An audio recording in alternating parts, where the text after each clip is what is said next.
YouTube, what's good? It's your boy Jody Joe. Welcome to Jody's Corner. I am here, but I'm not by myself. This sexy face right here on screen is TJK Creative, my dude, Tyler. Hey, I'm so happy to be here, bro. What's up with you, Jody? Man, what's up, mommy? It's been a long time. We were trying to get you on this channel to just talk with you about random different topics, and I'm glad that you're here, bro. Me too, bro. Me too. Always. All right, first things first, real quick, we got to plug this man's channel. What's your YouTube channel name? What do you do? TJK Creative. It's creative because I like to do a bunch of different things. I didn't want to tie my name down to one thing. You know, people got TJK Reacts. I didn't want to do that. I do unboxings, how-tos, reactions, reviews, vlogs. I like to call it a day out. That type of stuff. You can find that on TJK Creative. Subscribe to the guy if you like the content. At least check him out. All right, so let's get into it. The first topic that I want to talk about here is Variety put an article out, and they're talking about box office projections, not for this year, but for next year. 2024 box office projections. And some of you guys might be surprised about this because the box office projections for next year aren't positive. They seem to be negative. Let's go ahead and pull up an article and see what we got. All right, so we have the article right here pulled up, and global box office predicted to fall in 2024 following the Hollywood strikes. So you guys know that the Hollywood strikes were hitting hard this year, and they just ended maybe 2 months ago. And even though, what was they on? I think they were on strike for about 6 months, wasn't it? It was like half the year at least. Yeah, just a long time. Long time. You guys are gonna see what the ramifications of a strike are, and we're gonna get into this for next year. The ramifications should be really heavy. So let's go ahead and take a listen. After making a partial post-pandemic recovery, the global box office is expected to retreat again in 2024 as the twin writers and actors strikes of 2023 are forecast to have a negative impact on theatrical revenues. Box office research firm Gower Street Analytics, in a preliminary draft of its annual forecast, says that the worldwide cinema box office should weigh in at $33.4 billion for 2023, but next year could be 5% lower at $31.5. The 2024 global projection would put this year's total 20% below the average of the last three pre-pandemic years, I'm sorry, 2017 to 2019. So pandemic hit, everything got effed up because obviously pandemic theaters were closed. But before the pandemic, which was the pre-pandemic when things were normal, 20% below that. And we're out of the pandemic for about 2 years now. So yeah, 20% from pre-pandemic, 5% from last year. This is from the writer's strike, bro. Are you worried? How do we feel? Do you think that the box office is going to suffer because strictly the writer's strike, or do you think there's something more, like movies be trash?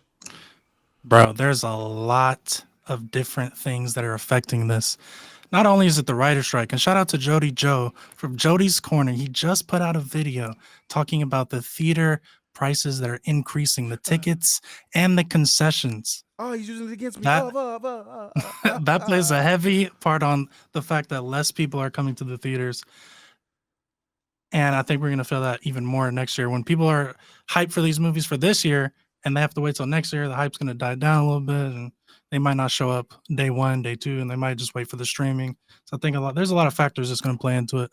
All right, so you brought up price, bro, and I will agree. Hey, bro, it's expensive to watch movies in metropolitan areas, I can say mostly, like LA, New York.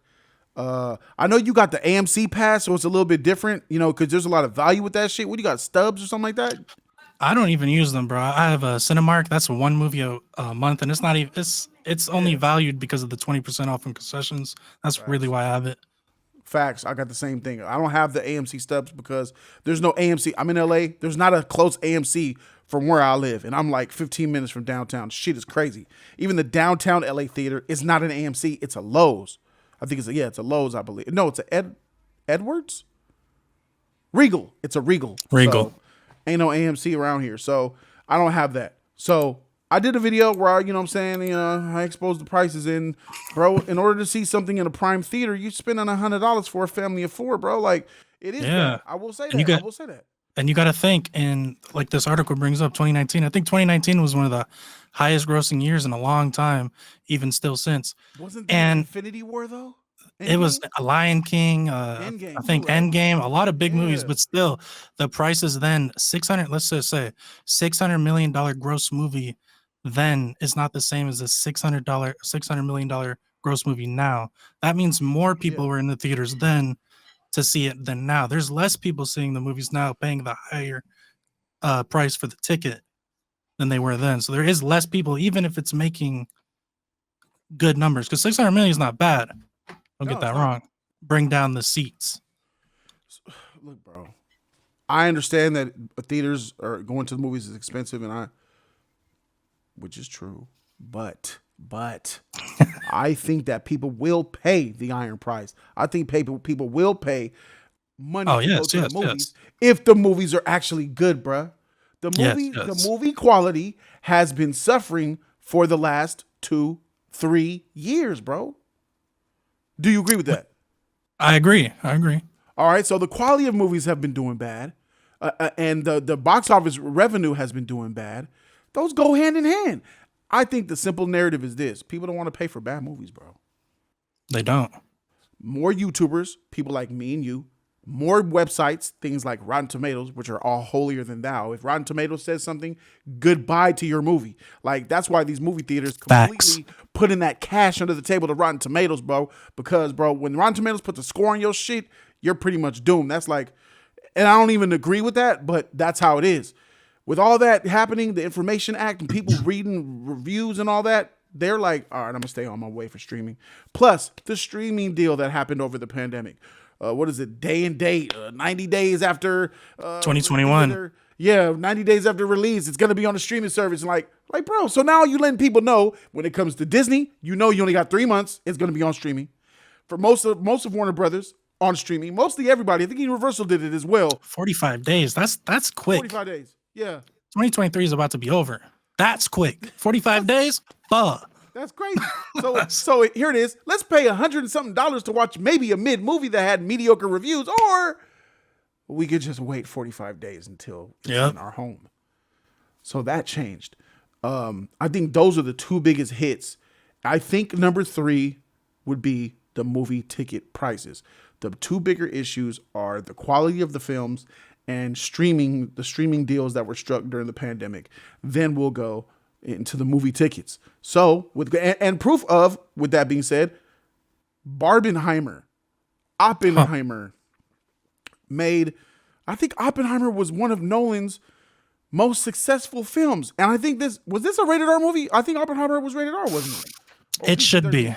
It should be. I saw Florence Pugh naked and I like, Yeah. Rated R. It was rated R. And it did well. Did it hit 700? I think it hit 700 million. it was close to $1 billion if I remember. God It was damn. close. It was close. Which shows that motherfuckers is willing to go to the movies. Top Gun, $1.5 billion, some shit like that's Avengers. That's superhero MCU in its heyday box office numbers, bro. And Top Gun did well because it was a good movie, yes. But that word of mouth was fire. Like, everybody was telling everybody it was a good movie. Top Gun's marketing was pretty good too. But people let other people know, which is the best marketing in the world. Go watch that shit. That shit fire. Yeah, you got to see this. Don't wait. You got to see this now. Yes. Barbie. First time a Barbie movie was released, so all the little girls took all their mothers, and the mothers took the daughters took the granddaughters, all that shit. They went to go see that. That was a movement. There's a whole lot of agenda behind that as well, involved with that Bruh. shit.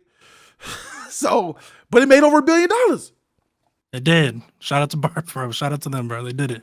What did you think of Barbie, real quick? I never understood it. When I did my trailer reaction, I just couldn't understand. I was like, because people were going crazy. Yeah. And I just couldn't. I watched the trailer. I was like, I don't get it. I saw the movie, and that agenda was shoved down my throat. It came out the other side, and they picked it up and put it back down my throat. I don't get it, but they like it, bro. Just on let them. streaming They right go now. get it. They could get it. It's on Max. I didn't click. I saw it right there on the big box. They want you to watch Barbie.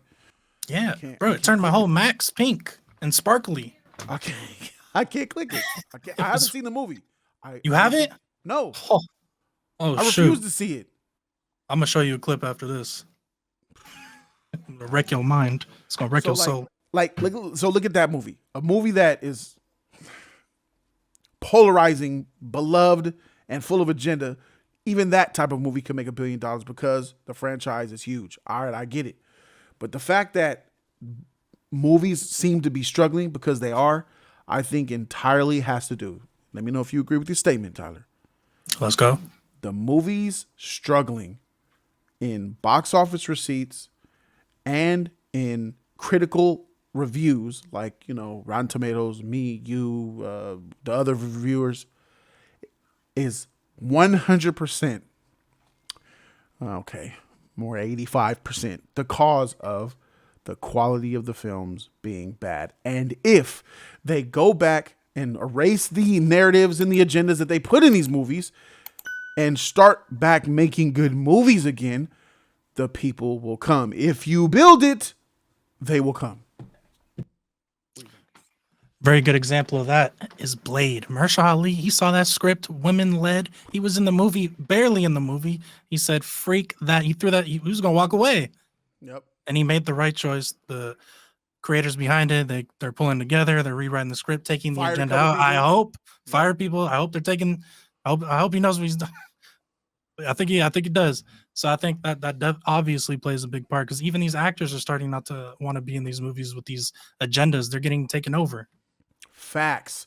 All right, cool. I'm glad that we agree on that. So when we go into 2024, understand that because of this strike, a lot of movies have been pushed back that were supposed to release next year, right? So they're going to be pushed back to 2025. So that's a big reason why the overall box number for all of 2024 is going to be smaller, because there's movies that should have made $200 million, maybe even $1 billion, that won't be there. Also, 2024 is the 1 year that the MCU has only one movie coming out since, I don't freaking know, 2008 or 2009, since the beginning of the MCU, bro. I think it's Deadpool 3. Yep. When does this happen? We got one MCU movie coming out next year, bro. Well, that's going to affect the box office numbers. Very much. Especially with the Jonathan Majors thing. And I don't even know what they're going to do with the Deadpool 3. I think they got to redo it. You think they might have to redo it? Not all of it, but I think they got to do something. If they have anything that talks about Kang the Conqueror in there, obviously you got to get that out of there. Yeah. I think I have to imagine it does, but who knows? I hope not. But that's another thing right there. So we're talking about, normally Marvel would have 3 MCU movies per year. That's been the norm for the last, freaking decade. And 3 Marvel movies. What would you get for a random 3 Marvel movies in the box office, Tyler, for a year? $2 billion? 1.5? Yeah, 1.8 to 2 something at least. Something like that. Now, if they're big movies. Taking that 1.8, and we looked at the initial numbers here that said it was going to go down from 5% from $33.4 billion last year to projected $31.5 billion this year. Hey, my nigga, about 1 billion would fill that gap. So it's like, dang, like even if you released 2 MCU movies this year, we would still be on track like we were in 2023. So I think that 2024 is definitely impacted, but so is 2025 as well, because movies that were in writing development are the ones that are gonna get wrecked. Some of these movies that were in development, post production, or almost done with the script, those are the movies that are gonna get released next year. But a lot of those movies that got announced, a lot of movies that got basically just hired their cast and principal and all that bullshit, those movies are going to suffer, and that's in 2025. So that's going to be a crazy year. 2025, I think the schedule is going to be like it was in like 2021, where the schedule was crazy, bro, and they were trying to find weekends for shit to come out. Yeah, so I think that's going to be crazy. But overall, there's going to be, we good. There's going to be some movies that they're going to get destroyed by the Superman movie in 2025. 2025. Hey, bro, Batman and Superman are both coming out in 2025, bro. Yeah, how you gonna be? You're the movies that are getting pushed. How you gonna? What do you do? What do you do? We got June. Where do you go? I don't know when the Batman comes out. It's probably gonna come out earlier that year, but June or July. I think it's July. Or is it June? I think it is July.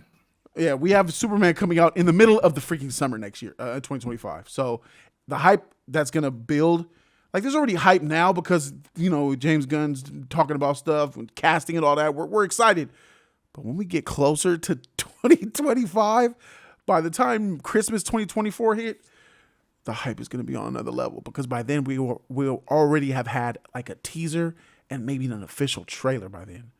Bro, a trailer like that, I want to see in the theater. But then you're not going to be able to react to it. I'm just saying, I know. I'm just speaking as like a consumer. Like that's something like that I want to see on the big screen, and that's a trailer. Yes. So 2025 is going to be chaotic. 2024 is going to have some issues, but you know what I'm saying?